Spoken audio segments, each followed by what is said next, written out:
नमस्कार साथियों, आप सभी का मेरे हिंदी साहित्य सिंधु चैनल में हार्दिक स्वागत है। आप सभी के सामने भारत की लोक कथाओं की एक श्रृंखला प्रस्तुत करने जा रही हूँ, जिसमें आज की कहानी है गुरु घंटाल। आशा है आपको यह कहानी पसंद आएगी। बहुत समय पहले की बात है। एक राजा था। राजा का नाम धर्मसेन। उसकी 4 रानियां थीं। एक रानी छत्राणी थी, दूसरी रानी ब्राह्मणी, तीसरी रानी वैश्य और चौथी रानी शूद्र थी। छत्राणी रानी के 3 पुत्र हुए। उनके नाम थे शंख, विक्रम और भर्तरी। बाकी 3 रानियों के भी एक एक पुत्र हुआ। ब्राह्मण रानी के लड़के का नाम रखा गया ब्रह्मजित, वैश्य रानी के पुत्र का नाम चंद्र और शूद्र रानी के पुत्र का नाम धन्वंतरी पड़ा। बड़े होने पर 6 राजकुमारों को गुरु के आश्रम में शिक्षा लेने के लिए भेज दिया गया। ब्रह्मजीत ज्ञान प्राप्त करके विद्वान बन गया। चंद्र ने व्यापार की बातें सीखी और व्यापारी बन गया। धन्वंतरी सबकी सेवा करना चाहता था, सो उसने वैद्य बनना स्वीकार किया। बाकी बचे शंख, विक्रम और भर्तरी। वे तीनों चूंकि छत्राणी रानी के पुत्र थे, इसलिए उन्होंने राजकाज की बातें सीखी। जब राजा धर्मसेन मरने लगे तो उन्होंने अपना राजपाट शंख को सौंपकर कहा, तुम इन सब भाइयों में सबसे बड़े हो, इसलिए तुम्ही को मैं राजा बना रहा हूँ। अपने छोटे भाइयों को बहुत प्यार करना और इन सबको खूब आदर मान से रखना। लेकिन शंख बड़ा दुष्ट निकला। राजा बनते ही उसने प्रजा को दुख देना शुरू कर दिया, जिसके पास जो अच्छी चीज देखता उसे तुरंत हथिया लेता। वह प्रजा से अन्यायपूर्वक धन वसूल करने में जरा भी न हिचकिचाता था। प्रजा उसके अत्याचारों से अत्यंत दुखी थी, मगर शंख था कि महल में बैठकर राज सुख भोगा करता। वह अपने 3 सौतेलों भाइयों को भी सताता ही था। दोनों सगो भाइयों के भी हमेशा पीछे पड़ा रहता। प्यार करने की कौन कहे, उल्टे विक्रम और भर्तरी को हमेशा डांटता फटकारता रहता। विक्रम अपने बड़े भाई के दुर्व्यवहार के कारण अत्यंत दुखी था। आखिर एक दिन वह चुपचाप महल से निकलकर वन की ओर चल दिया। वन में जाकर उसने एक कुटिया बना ली। मिट्टी से महादेव जी की उसने एक मूर्ति बनाई। दिन रात उसी मूर्ति की पूजा किया करता और जंगली फल फूल खाकर मजे से कुटिया में पड़ा रहता। शंख के जुर्म जुल्म से प्रजा भी बहुत ऊब चुकी थी। जब ज्यादा न सहा जाता तो लोग वन में जाकर विक्रम के सामने अपना रोना रो देते। राजकुमार, तुम्हारे पिता कितने धर्मात्मा थे, हम सबके सुख दुख का कितना ख्याल रखा करते थे, लेकिन यह शंख है कि हम सबका इसने जीना भी दूभर कर दिया है। विक्रम यह सब सुनकर बड़ा दुखी हुआ। लोग उससे प्रार्थना करते, राजकुमार, हम सबकी बड़ी इच्छा है कि शंख को मारकर आप स्वयं ही हमारे राजा बने। लेकिन विक्रम उन्हें ढाढ़स बंधाता, घबराइए नहीं, आप लोग कुछ दिन और इंतजार कीजिए। हो सकता है बाद में भैया का मन बदल जाए और वह भी आप लोगों की सुख सुविधाओं का उतना ही ध्यान रखने लगे। लेकिन शंख तो घोर दुष्ट था।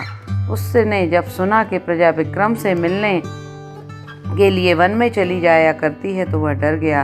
उसने सोचा, विक्रम को मैंने यहाँ से भगा तो जरूर दिया, पर इतने से ही मेरा संकट दूर नहीं हुआ।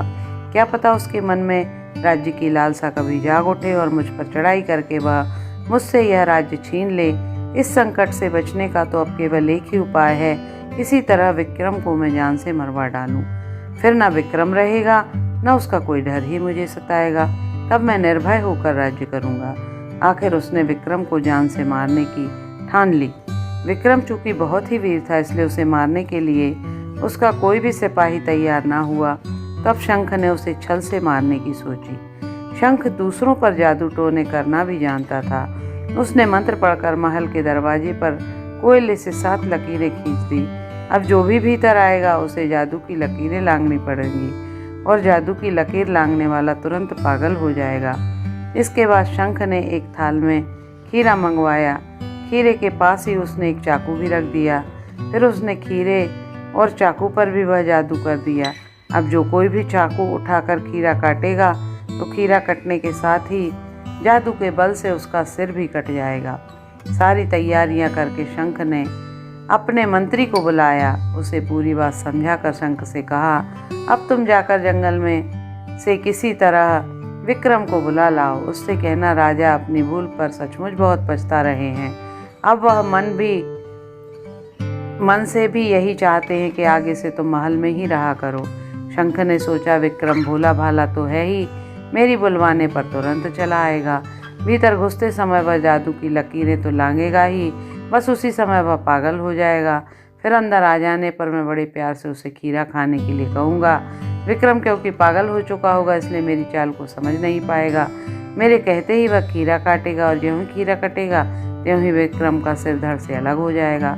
बस विक्रम के मर जाने पर मैं निडर होकर राज सुख भोगूंगा। लेकिन शंख का मंत्री बड़ा ही सयाना और सज्जन पुरुष था। प्रजा पर राजा के अत्याचार और छल कपट से वह पहले ही बड़ा दुखी था। उसने जंगल में जाकर विक्रम को सारी बातें सच सच बता दी। फिर कहा, मैं चाहता हूँ तुम कहीं दूर देश में भाग जाओ, नहीं तो यह दुष्ट तुम्हें जरूर मार डालेगा। विक्रम अपने बड़े भाई के व्यवहार से दुखी होकर ही वन में आया था, लेकिन जब भी भैया छल कपट और नीचता भरी चाल खेलकर उसे फांसने मारने का षड्यंत्र कर रहे हैं, यह देखकर उसे भी गुस्सा आ गया। वह तड़क पर खड़ा हो गया, बोला, चलिए मैं अभी आपके साथ महल में चलता हूँ। मंत्री ने सुना तो चौंक पड़ा। उसने ताज्जुब से पूछा, यह क्या कह रहे हो विक्रम? क्या जानबूझकर मरना चाहते हो? नहीं, मरना नहीं, बल्कि मारना चाहता हूँ। क्या मतलब? मतलब एकदम साफ है, जब पाप का घड़ा भर जाता है तो वह फूटता ही है। भैया की दुष्टता से ऊबकर ही मैं महल छोड़कर वन में चला आया था, पर फिर भी उनकी दुष्टता नित्य प्रतिदिन बढ़ती ही जा रही है, यहाँ तक कि मुझे वह जान से ही मार डालना चाहते हैं। विक्रम गुस्से से कांपता हुआ बोला, मैं भी अब उन्हें नहीं छोड़ूंगा, उनकी सारी दुष्टता का मजा चखा कर ही दम लूंगा। चलिए। उधर महल में बैठा शंख बड़ी बेताबी से विक्रम के आने की राह देख रहा था। महल की खिड़की पर से उसने जब विक्रम को सामने रास्ते पर आते देखा तो खुश हो गया, लेकिन विक्रम तो शंख की चालाकी का पता चल ही चुका था। उसने जादू की लकीरों को नहीं लांघा, बल्कि बच बचाकर वह बगल के रास्ते से ही महल में घुसा। शंख ने अपनी पहली चाल बेकार हुई देखकर उसने सोचा, कोई बात नहीं, असली जादू तो खीरे और चाकू में है। उसने आगे बढ़कर झूठ मूठ का प्यार जताते हुए विक्रम से कहा, आओ भैया आओ, मैं तुम्हें बड़ा दुख दिया है, पर जब से तुम गए हो विश्वास मानो, तभी से मुझे तुम्हारी बड़ी चिंता लगी रहती है। विक्रम तो जानता ही था कि शंख की ये सब बातें बनावटी हैं। वह बिना कुछ बोले चुपचाप बैठ गया। शंख ने बातें बनाते हुए कहा, मुझे तुम्हारे चले जाने के बाद सचमुच बड़ा पछतावा हुआ। अरे तुम इस तरह गुमसुम क्यों बैठे हो? लो खीरा खा लो, काट कर मुझे भी दो और तुम भी खाओ। आज बहुत दिनों बाद हम दोनों भाई एक साथ बैठकर खाएंगे। काटो काटो। और उसने खुद ही जादू के खीरे और चाकू वाला थाल उठाकर विक्रम के हाथ में पकड़ा दिया। हाथ में चाकू लेते ही विक्रम तड़प कर खड़ा हो गया, गरज कर बोला, होशियार हो जाओ शंख, अब मैं तुम्हारी दुष्टता की तुम्हें कड़ी से कड़ी सजा दूंगा। क्या? शंख ने घबरा कर पिछड़ते हुए कहा, यह क्या करते हो? विक्रम ने दास पीस कर कहा, मैं तुम्हारी सारी चाल समझ चुका हूँ। तुमने हम सबको इतना कष्ट दिया है, अब तुम्हारी ये बातें बर्दाश्त के बाहर हो चुकी हैं। पिताजी जिस प्रजा को पुत्र की तरह प्यार दिया करते थे, उसे तुम कुत्ते की तरह दुत्कारते हो। प्रजा जिए चाहे मरे, तुम अपने महल में बैठकर राग रंग मनाया करते हो। मैं यहाँ यह सब छोड़कर चला गया था, फिर भी तुम मेरी जान ले लेने पर तुले हो। तुम्हारे पापों का घड़ा पड़ चुका है शंख, अब मरने के लिए तैयार हो जाओ। खबरदार। अपनी पोल पट्टी खोलते देखकर शंख घबरा गया। वह जान बचाकर भागना ही चाहता था कि विक्रम ने झपट कर उसे दबोच लिया। दूसरे ही क्षण चाकू लपलपाया और शंख की छाती में धंस गया। अन्यायी और कपटी राजा शंख वहीं चटपटाकर मर गया। प्रजा ने जब शंख को मरने का समाचार सुना तो सबको बड़ी खुशी हुई। विक्रम ने जय जयकार से आकाश गूंज उठा। विक्रम की स्तुति में कहे गए तरह तरह के प्रशंसात्मक वाक्य सुनाई पड़ने लगे।